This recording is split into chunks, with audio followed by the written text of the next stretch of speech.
Hey folks, welcome to another Triple T Thursday. For those just joining us, that's tools, tips, and talk. We'll discuss info for the knife maker.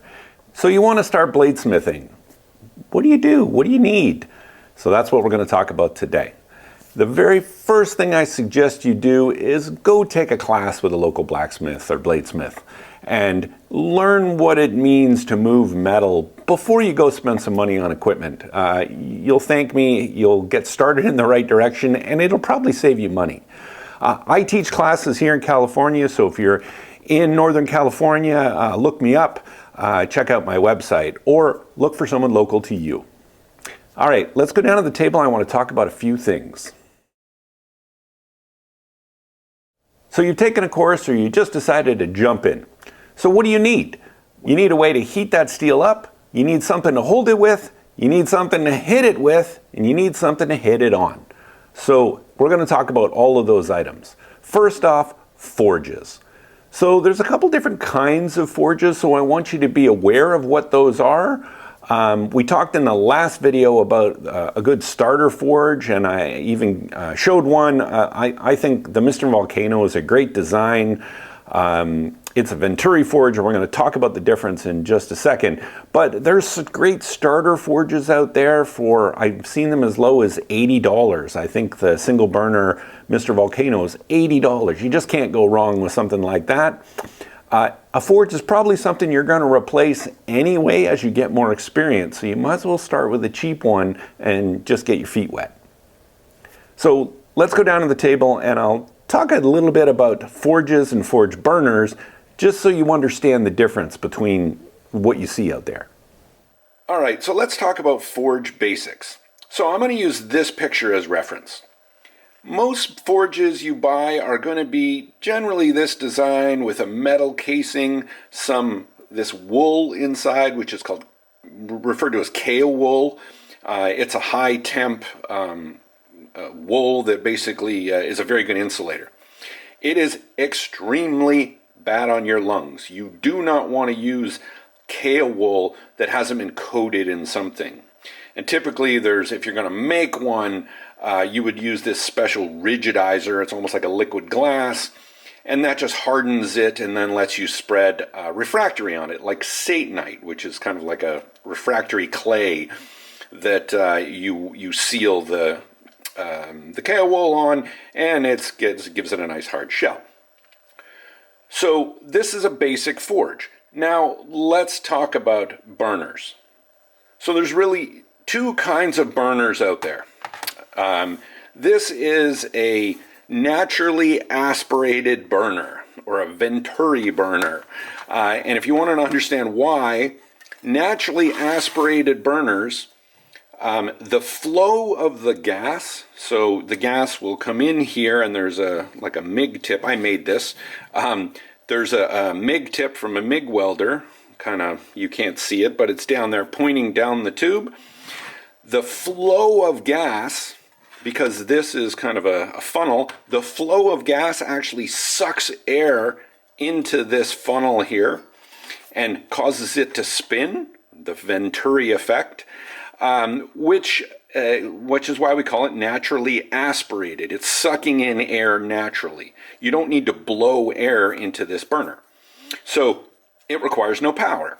You just have to hook up gas, spray gas into it, and that's why it's a very small orifice, a MIG tip, because you want pretty high pressure. And then there's a bell at the bottom with a flare, so this is wider than this, and it gives you kind of a turbo effect. So that's the basics of a Venturi burner. I put this on it to control the amount of air, which is really important because you need to be able to add more air or less air to control what the flame looks like. So some burners will have one of these, two of these. I've seen forges up to 4 or 5 of these kind of burners. So the pros of this kind of burner, it doesn't require power, which is great if you want to forge out, in the back of a shed that has no power. This is the way to do it. They can get very hot. You can forge weld with these if you get them enough you get enough of them in a confined area. These should be approximately, if you're going to have a forge, and this is one thing to look for, when you buy a forge, these things should be no more than 5 inches apart, preferably about 4 inches apart. There's some designs out there that have the burners about 10 inches apart. It will actually cause a cold spot in the center, which is not good.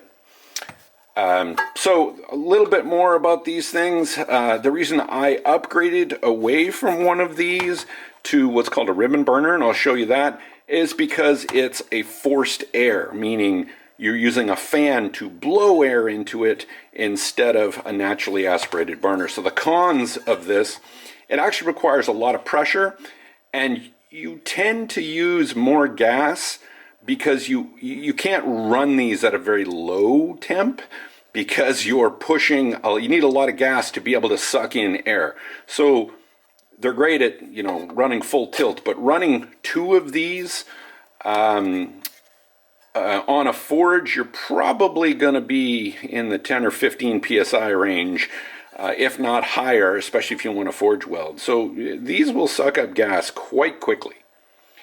So let's talk about forced air burners. So let's talk about this one. This is my current forge, not a beginner forge. And it just basically from the cost.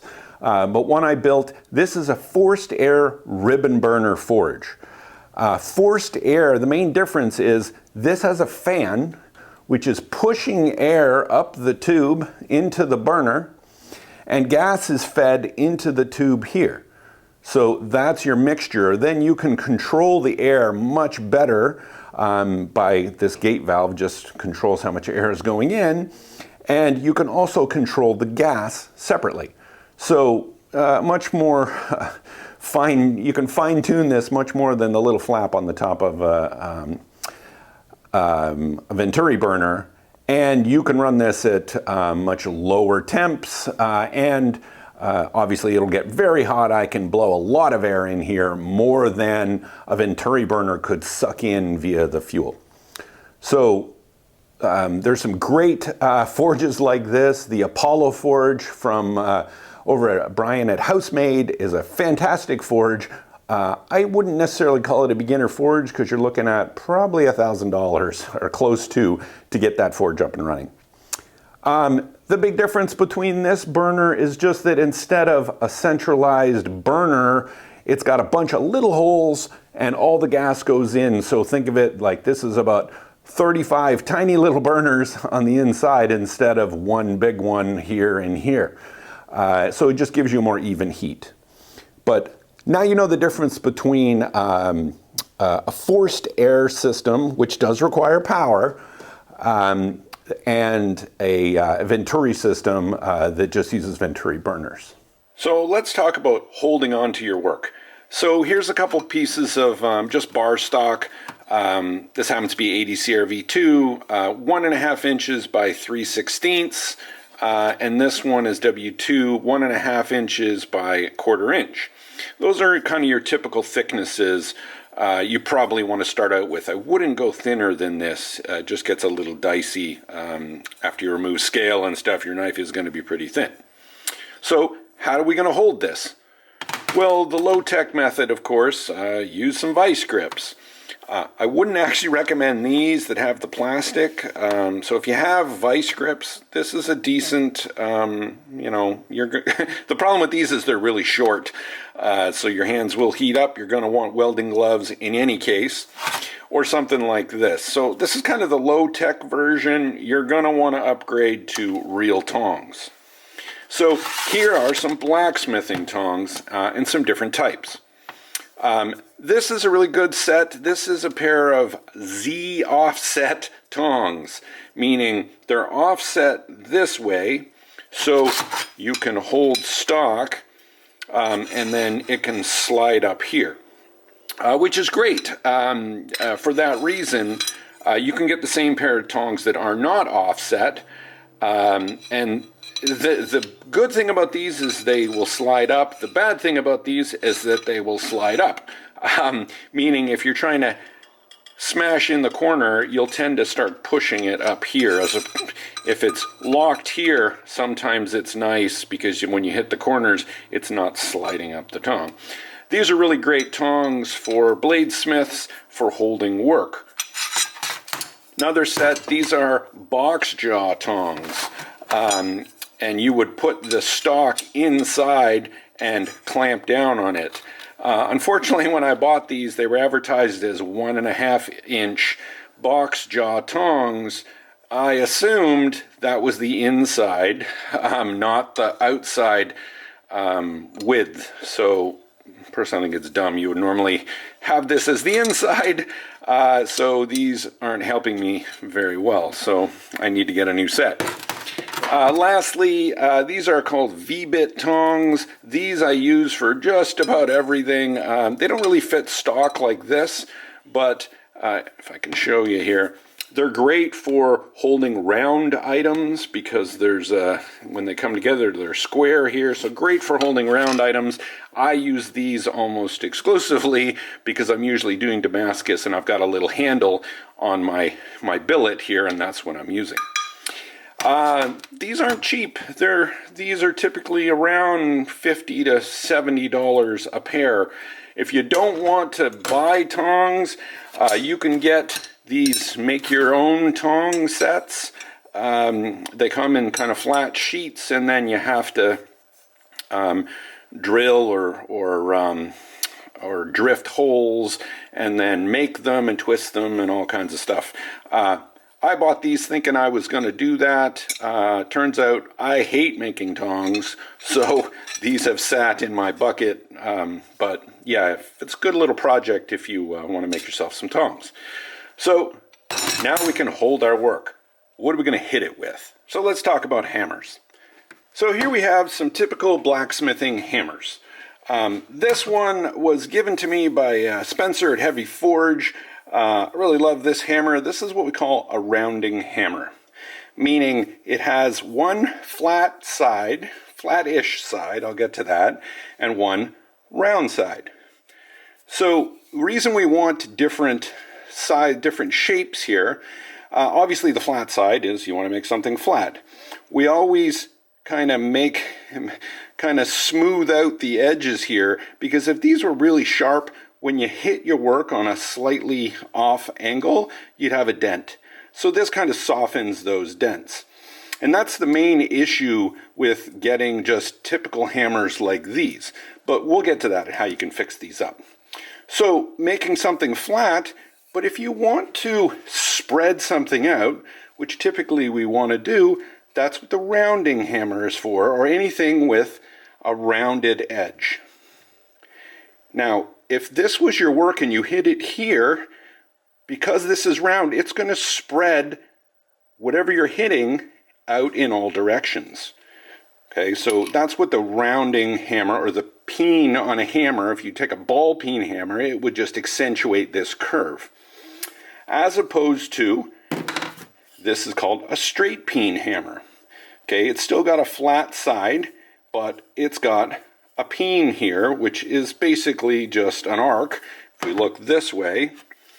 But now when you hit with this one, okay, it's only going to spread the metal this direction. Okay, it's not going to spread it in this direction because this is straight. So if I had a piece of steel and I want to lengthen it, I would hit it like this. So that's really useful for a straight peen. Just another shape here would be a cross peen. Okay, meaning this is crossed this way as opposed to straight. So the two basic kind of hammers, or the three basic kind of hammers, you're going to want a rounding hammer. This is just a different rounding hammer that I bought from John at Old Hickory Forge. Same as this one, just, you know, you can never have too many hammers.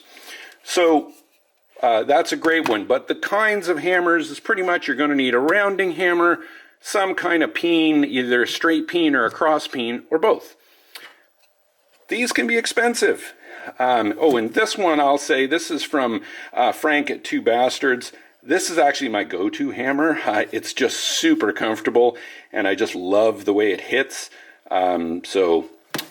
These guys, I don't think Spencer's actually selling hammers right now, but John at Old Hickory Forge and definitely Frank, these guys usually always have hammers for sale, so check them out. I'll put links in the description. So these can be expensive. I think I paid $125 for this one, and well, Frank sent me this one, but I imagine his are even a little more expensive, but I'm not sure. So if you don't want to spend that kind of money on a hammer, at least at first, what you can do is just get one of these from your hardware store, okay? And all I did was, on a grinder, assuming you have some kind of grinder, I rounded one edge, okay, so there's the rounded side, and then here's the flat side, and I just kind of smoothed out this sharp edge here, and obviously took out this sharp edge here. So that's a good, you know, it'll get you by. What I don't like about this hammer, me personally, the handle's too short. Okay, you need some kind of counterbalance on the handle, and we'll talk about that at the end of this video when we talk about hammer control. And this one is, I think, a 3-pound hammer, which is even just a little bit heavy for me. I tend to like between a 2 and a 2.5-pound hammer. So you want to be able to have a hammer that you can use for a couple of hours. If you use something that's super heavy, you're just going to get exhausted, and that's not going to be very good. So I can pretty much swing this one for hours. I think this one's 2 or 2.5. I think it's 2.5, which is perfect for me. Some bigger guys will like to swing a 4-pound, but I can't do that all day, and frankly, I don't think you really need to. Lastly, so this is one that I bought, you know, at a hardware store. This is actually 4 pounds, so I don't use this one very often. But I had to soften the peen because this was a kind of pretty sharp point here. So I kind of softened that on the grinder, took all these edges off. And then this is a perfectly good hammer. It's just a little heavy, but certainly something you could forge with. So you will eventually want to upgrade to a real blacksmithing hammer, but these will certainly get you by. So we're going to need something to hit our steel against. So typically people think of an anvil, which is basically a big piece of steel supported in the center, has kind of the back piece for doing some other operations. This is a Pritchell hole. This is a Hardy hole for putting different tooling in and for going through things. Then there's going to be the horn over here if you want to do round operations, and the step, which is useful if you need to put your work against something and hit it so it doesn't slide across the anvil. So all kinds of good features of anvils. Do you absolutely need an anvil? No, you can just get a big piece of steel. The important thing is the mass of this. This is a 170-pound Hay-Budden Lakeside anvil. I bought this for $850 in this condition. So anvils are quite expensive here in California. Do I suggest you go out and buy something like this? Actually, no. If I was to do this again, I would probably go get a brand new anvil from Holland Anvil or something like that. But again, those are super pricey. You're looking at $1,200 for an anvil somewhat of this size. There are other options. Let's take a look. So here are some other smaller anvils. This is a 70-pound NC anvil. This is actually a farrier's anvil for folks making horseshoes. So it's got these kind of tines at the back. It's got the big hole so you can put a horseshoe inside. It's got a bunch of other little features.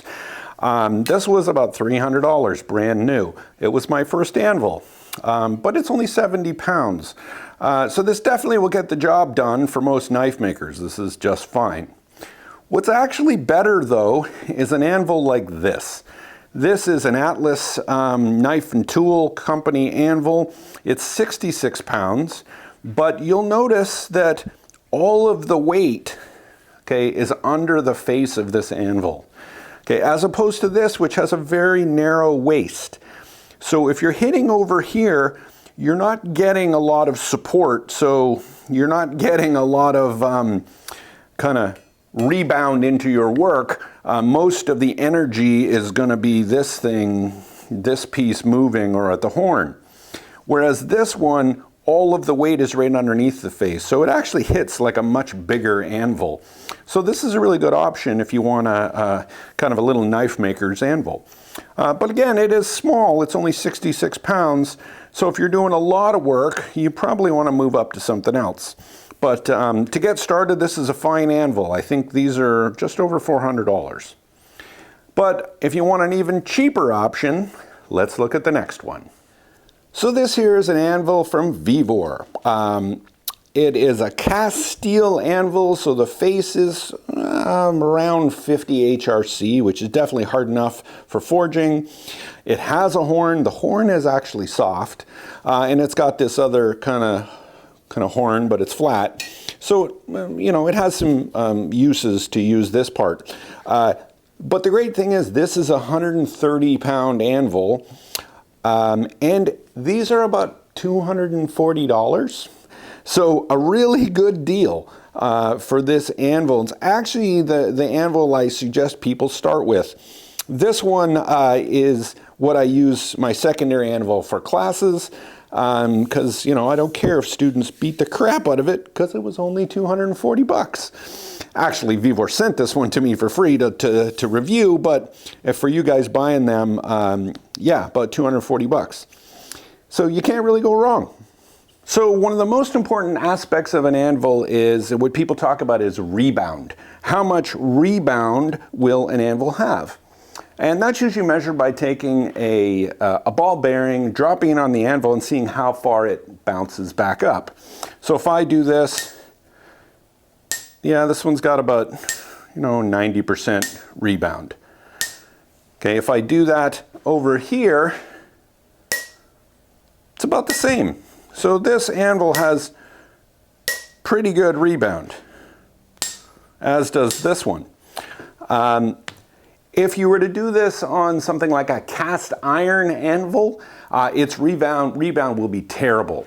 So you definitely want a hardened face on your anvil. That will give you a good rebound, and the more weight, the better. So let's talk about the height of the anvil and the stand. The stand is actually really important because the more weight under your anvil, the more solid it's going to be, but also kind of the more rebound you're going to get. So this one is just a bunch of 4x4s stacked together, and then I decided to put a box around it, and I filled the sides of the boxes with gravel. So this thing is super sturdy. A lot of people use big stumps. I didn't have a big stump, and this one I wanted a little more mobile. So it's 4x4s and there's casters on one side, so I can tip it and move it around the shop. So let's talk about height. What is the typical rule is you should be able to stand beside your anvil, put your arm down, relaxed, and your knuckles should land on the anvil. Okay, I have this one set probably about a half an inch higher than that. I'm really tall, I'm 6'2", so I like my anvil just a little bit higher because I don't like to bend over. So I have this one set a little higher. This one is for students, so if I put my hand down, it's about a half inch too low, but most people are not my height. So that's why I've got different height anvils. So the reason you want this is because when you're striking on the anvil, you want the maximum power, and if it's too low, you're extending your stroke too much, and if it's too high, you're losing power because your anvil is not at the end of your stroke. So that's why you want to get the right height. Okay, so lastly, I want to talk about hammer control and what you should do at the anvil and how that looks. One more thing, if you're curious why we put chains around the anvil, that just deadens the sound, so it's not quite as ringy, and I'll demonstrate that by I'll do the rebound test on this one, which is not supported or, not tied down. You hear how much more that rings. So when you're hitting an anvil with a hammer, it's going to ping a lot more if it's not doesn't have chains around it. And just for comparison, That one's unsupported and sounds a little different. Back to this one. You hear the difference? So that's why we use chains. Okay, so let's talk about hammer control and how to swing with a hammer.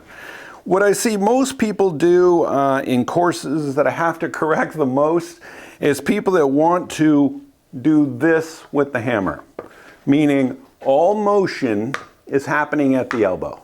Okay, they've got a death grip on the hammer, they're holding it really tight with all their fingers, and they're doing this. Okay, what that's going to do is burn out your forearm, okay, and it'll give you tendonitis in your elbow, okay, because it's taking so much work.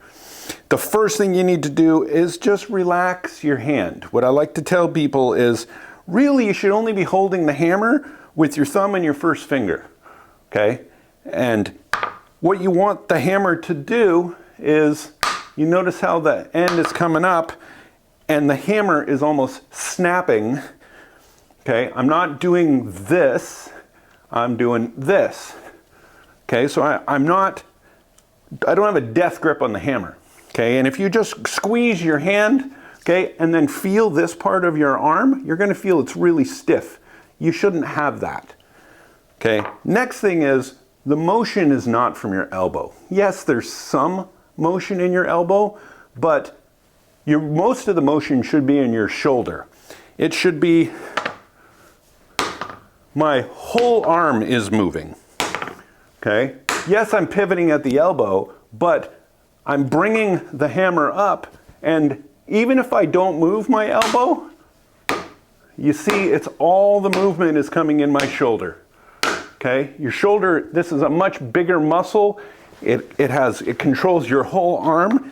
You will be more accurate, and you won't burn out your elbow. So remember, movement at your shoulder. Here I'm going to do it at full power, full speed.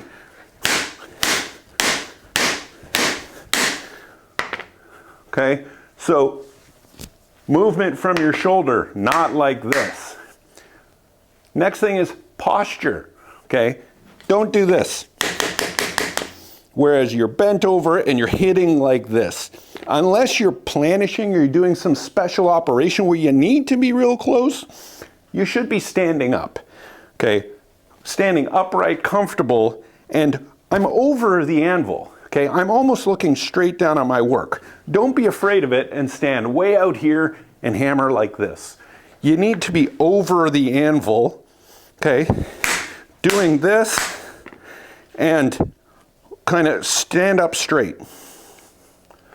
So those are my tips for hammer control. The other thing is, don't be afraid to bring the hammer up. You will get better, okay, at targeting what's on the anvil, okay, by just bringing the hammer up and then letting it fall, okay, as opposed to bam, bam, and trying to hit something. So practice bringing the hammer up and letting it fall at a location, okay? You're kind of accelerating it as you go down. Lastly, the speed at which you hammer, okay, or the pace. Don't do this. Okay, that double tap, because you're losing all the momentum of the hammer rebounding off the work. Okay, you want to use that because it's pushing the hammer back. Use that to lift the hammer back up. That's why you shouldn't pause. You really should be hitting like this.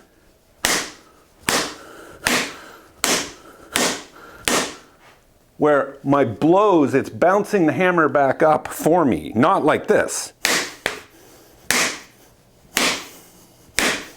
Okay, don't do that. Hammer a little faster and you'll actually help yourself. Use that momentum that's coming off the anvil.